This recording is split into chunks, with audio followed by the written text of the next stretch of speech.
Hi friends, I'm Jeffy G. Back in 2020, I started this adventure on iOS music production. So I bought a new iPad Pro. I was trying to figure out how to do things in iOS that I was used to doing on a full DAW on a MacBook. Well, after creating some basic melodies and ideas on my lap with just the iPad, I got into drums in a big way. And this is kind of a document of my journey to try different drum apps until I got to the place I'm at today. It was an interesting road, and I learned a lot along the way, which I'm hoping to share with you and make it easier for you to pick the right drum app for you.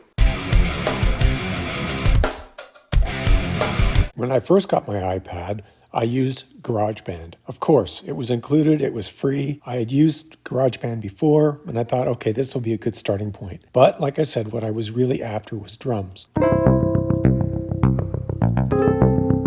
So in GarageBand, you have some choices for drums. You've got smart drums, you've got acoustic drums, and you've got the sequencer. So let's just start with the smart drums, which is a nice little feature here. You can pick randomly some combination of drums to play.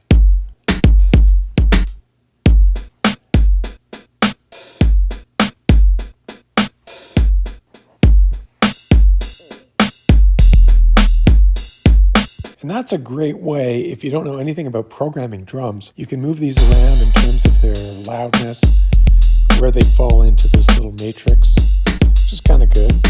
And it has a random button. In theory, it analyzes what you have in the recording so far and comes out with some drums that would be appropriate. Another option is using the acoustic drums. Now, the acoustic drums include kits that are multi-sampled, velocity-layered drums, which is great. You've got this long list of kits. You can see the ones that are acoustic-related on this list. So I'm just going to choose, say, the Blue Ridge kit. And by touching the screen, you can actually play the drum. One way to record those drums is to play them with your fingers. But something I learned right away is that these drums are not velocity sensitive. I take that back. I'm hearing velocity layers. So I guess the screen is velocity sensitive. I made a mistake there.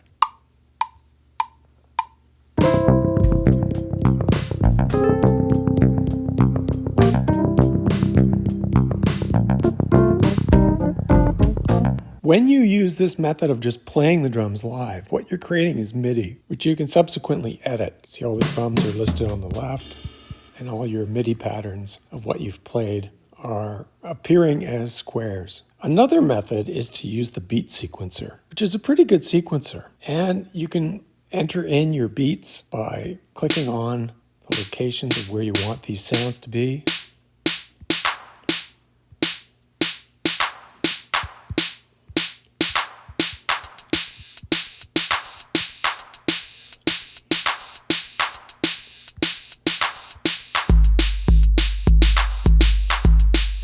And create your own patterns, or you can click on this random button at the bottom and it'll create patterns for you till you find something that you like. And you can use this sequencer with any of these sounds, quite a long list. Electronic drums, it's got to be 100 to choose from there. Acoustic drums, there's about 20. You can even see there's drum kits from some of the producer packs, like this one for Corey Wong. So overall, GarageBand has some great features. After a bit of research, I looked at Beatmaker 3 because at the time, this was a popular beat making tool. And it has this 4x4 grid. And you can load whatever samples you want into that grid. It has a pretty good sample editor. You'll see here, not only can you edit the length of the sample, but you can control a lot of things here, including the pitch and the attack and the resolve. It's pretty good. I created some of my own drum kits based on these samples. And you could include musical elements.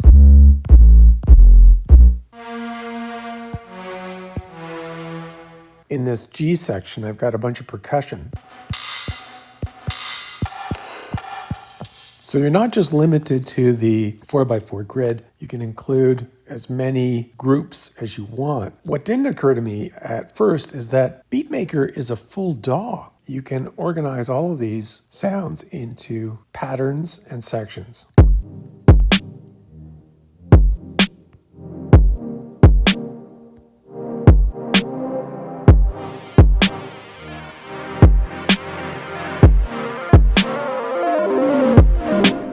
Even have a digital mixer, you can control the levels of each, and you can include plugins. The thing about Beatmaker 3 is this metaphor with the 4x4 grid is very similar to not just Ableton and using patterns and scenes, but it's also the exact same metaphor they use with the MPC Groovebox devices and the machine devices from Native Instruments. For users that were coming from one of those Grooveboxes to using an iPad, this makes for an easy transition. This is one of my own drum kits that I created with samples that I had downloaded for free.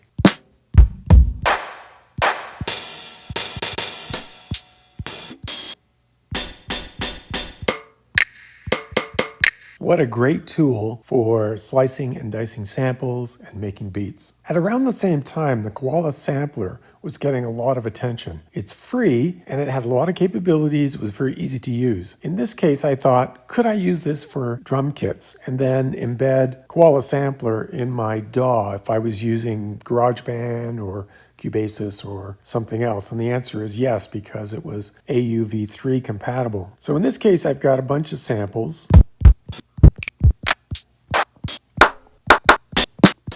And you can load a lot, as you can see, 16x4. You can adjust the volume and the pitch and the pan, and you could edit those samples. Not quite as detailed as Beatmaker 3, but it still had everything that I would need. And then I was thinking, well, I could create 10 or 15 kits in Koala and just use them as I see fit. And in this case, I built them into a sequence.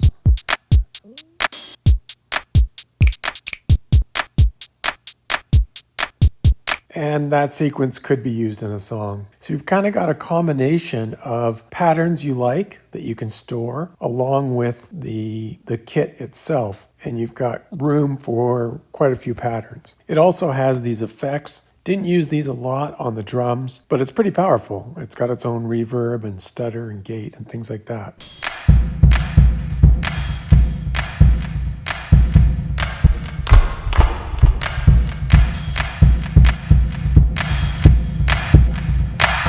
So if you want to do something unique in Koala with the kit, you could use all of these effects. In my case, I chose to not use those effects to keep my drums raw and then add the effects into my DAW. One of the other things I had done in Koala is use the settings to do MIDI mapping. And this is pretty handy if you have some controller device. So every object in Koala Sampler can be mapped to controls on a pad device or a keyboard. And in my case, I used a Launchpad X and then used the pads on that X to control playing. You can see here on the sample cells, it tells you the note and MIDI channel. But I could also map the volume, the pan, attack, release, tone, pretty much everything. I still think Koala is really impressive. A lot of the drum apps that I had used so far were based on samples, where you would download the samples or maybe get them off the internet and then build your own kit. But I was really curious about full-fledged delivered drum apps. What did they include? What were the presets like? What were the features like? So I started looking at the apps, just wondering if I'm missing something there. One of them I liked was this DM Drummer, and this comes in different flavors, and this is the free version, which only comes with a few patterns, but they sounded pretty good to me.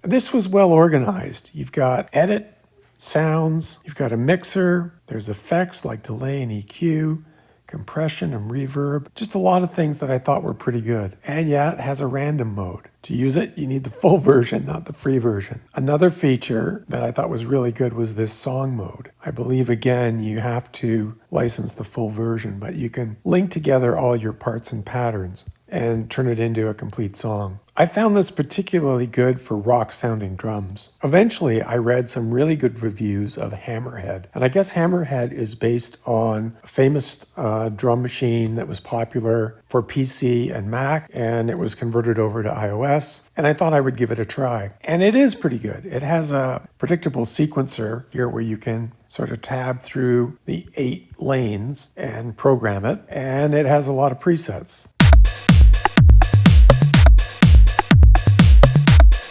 You get a lot of factory presets here, which are kind of good.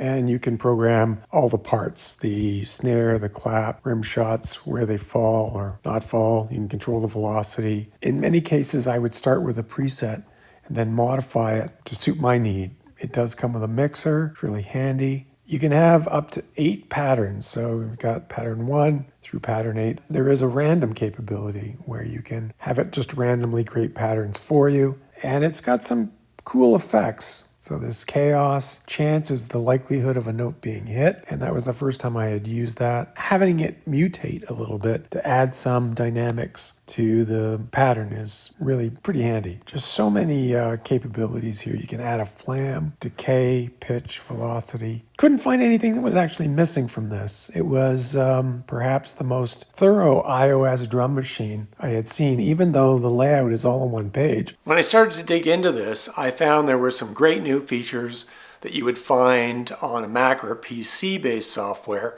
that you could get for iOS. Things like chance and chaos and features that would modify your patterns to make them a bit more interesting. Things changed a lot when Apple released Logic Pro for iPad. Not only is it the most fully featured DAW that's been available for iOS, but it also had some different drum kits. And under MIDI, we're going to select one of the Logic drum instruments. All the drum instruments are listed here, but at the bottom here under drums, see just the Logic delivered drum machines, of which there are 3: Drum Kit Designer, Drum Synth, and Drum Machine Designer. Ultrabeat is not included. I'll choose Drum Kit Designer, Stereo, and create this track. When I do, it loads a default kit. Pull up the pads here. You can see all the instruments that are in that kit. If you click on Drum Kit Designer, you'll see it has a default preset, but on the left here in the plugin presets are a list of all the multi-sampled, multi-layered kits. And these might look familiar to you because these are some of the same kits that are included in GarageBand. So let's say we select the Detroit Garage Kit. That's going to pre-populate these sounds. And if you were to just record those sounds into the track, they would record real time as you're playing them as MIDI.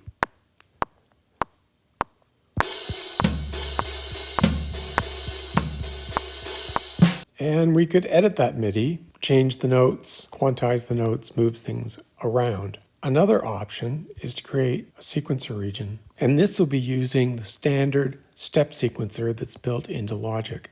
Just pick the notes. It defaults to a length of 16, but you can see you can have up to 64 steps, which is a lot more than any other drum machines that we've looked at so far. Unlimited number of rows, which relates to how many kit pieces you have in the definition of that drum kit. Put in a few more notes here, and if we play that sequence,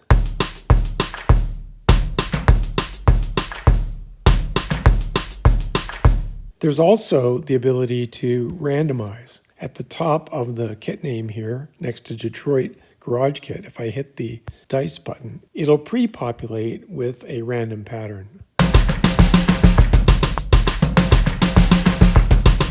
And you'll see there is a randomize next to each kit piece. So if I click on just the random for the kick, I can keep hitting that randomly till I see a pattern that I think would be good for the kit.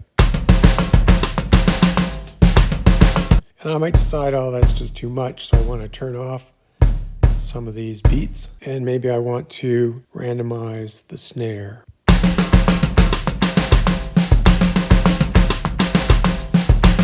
And if the random patterns don't appeal to you, Logic does come with a number of patterns. If we look in the presets under patterns, there are drum patterns available, drum kit default patterns, and I'll just pick one of those.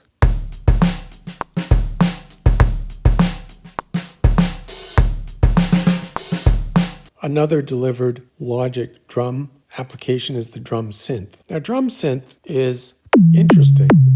It is comes with a number of kicks and snares and claps, and you can modify the sound of those. It's a fairly simple instrument, and it has options for pitch, tone,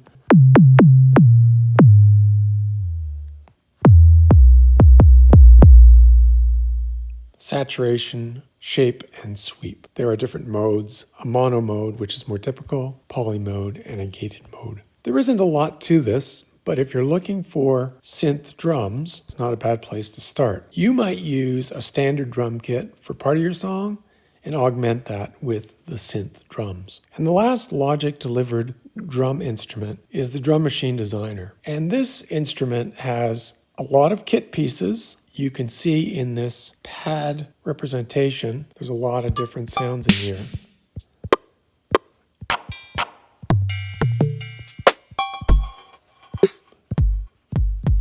There are also hundreds of kits. Let's go with Dark Secrets.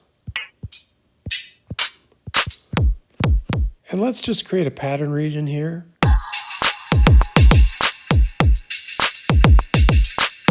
And when the pattern is longer than the space available on your iPad, it breaks that pattern into sections. You can see the second part of the section there, first part of the section here.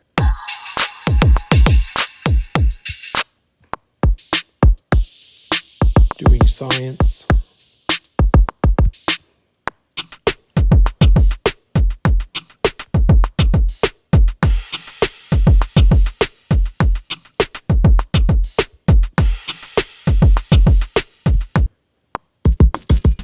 Grimy funk.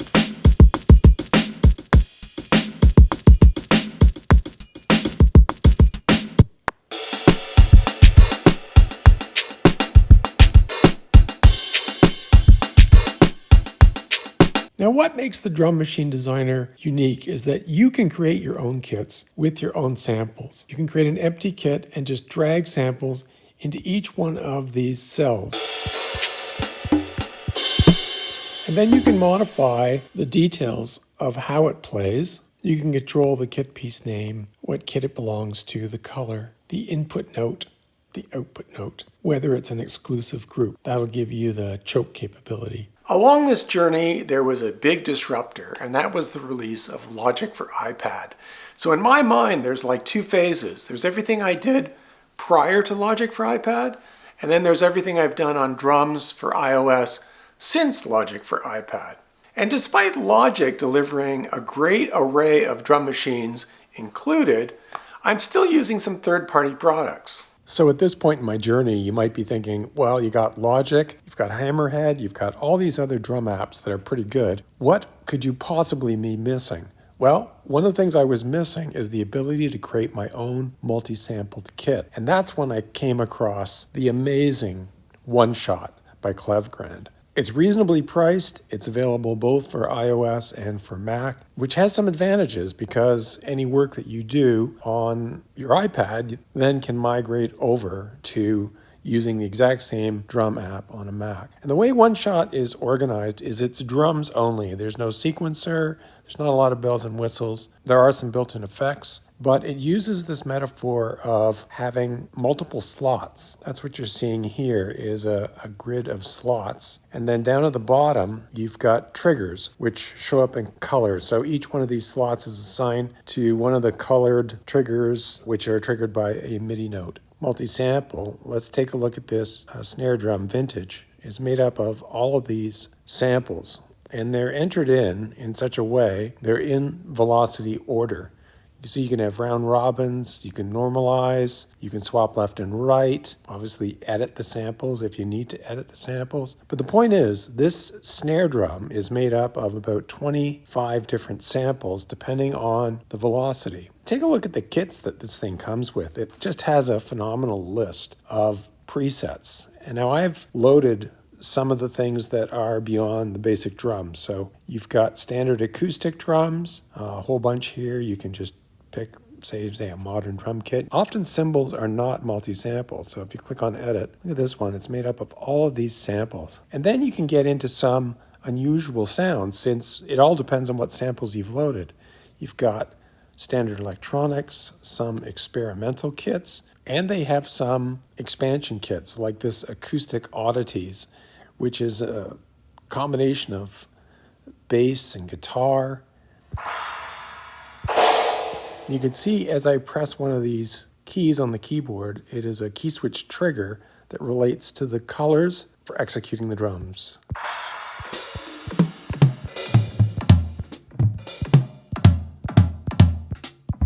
On any given slot, take the bass drum, you can have a variety of effects. You can set up chokes, pitch, pan, the sends, this is the volume, where the output is assigned, if it supports multi-out, which is great. And then overall, you can assign things to a bus. So you've got bus 1 and bus 2 over here. You can choose an effect. So you've got effects that can be applied to individual kit pieces or effects that can be applied to the overall mix. And then you've got this final output where there is a thing called a finalizer. Amazing. They've thought of everything, and that's what I find so impressive. Garage kit. I'll just drag that down. Kit.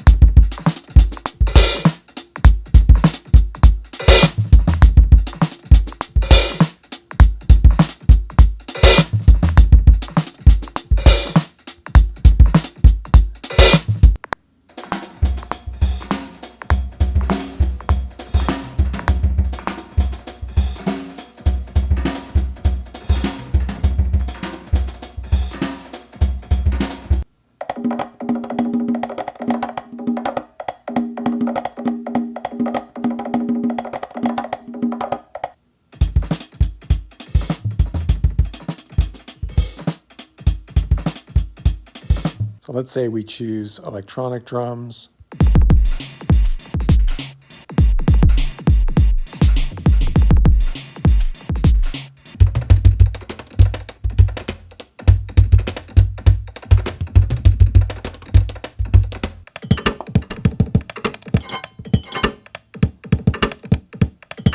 So I find this just the ultimate in creativity. Okay, the last drum app that I use on iOS is Playbeat 4. It just came out. I used to use Playbeat 3, and Playbeat 4 is great. There's a whole other video on my site that you can use to review Playbeat 4 and what I think about it. But suffice to say, the big improvement here was the AI add, where you can filter the automatically generated sounds and patterns based on a particular genre. You can choose up to 3 of these. AI is turned on because you can tell it's orange. Then when you randomize, you're going to get sounds and patterns that are filtered by that genre.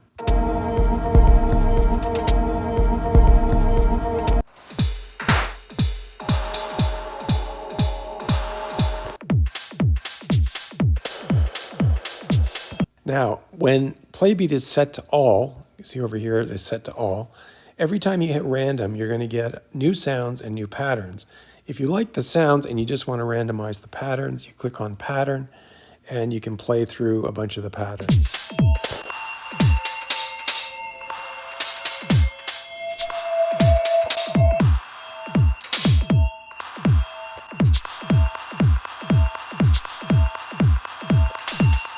Presets, lots of them. Just looking at the factory presets, you can preview or double click and it will load.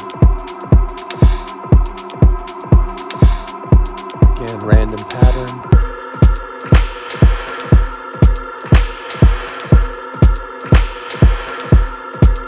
Control the density, pitch, volumes, panning. You can even add a flam. You can export any of this stuff either as stems, which are audio files, or MIDI. Any of the 8 lanes can be exported independently, or all the tracks down at the bottom. So why is Playbeat 4 on my list, one of the drum apps I've landed on? It's because of its AI, the random pattern generation, and the sounds themselves. I've always been impressed with the sounds that Audiomodern delivers in Playbeat. They're unique and they don't exist in any of these other apps that I've shown you so far. A lot of times they're experimental, they're unusual, and they're a source of inspiration for me. It's definitely worth having in the arsenal. I hope you found the recount of my own journey to be quite interesting. If you found this video useful, click on the like button. Add comments or ask questions, I'm happy to answer them. Consider subscribing to my channel, maybe hitting the notification bell, and thanks for watching.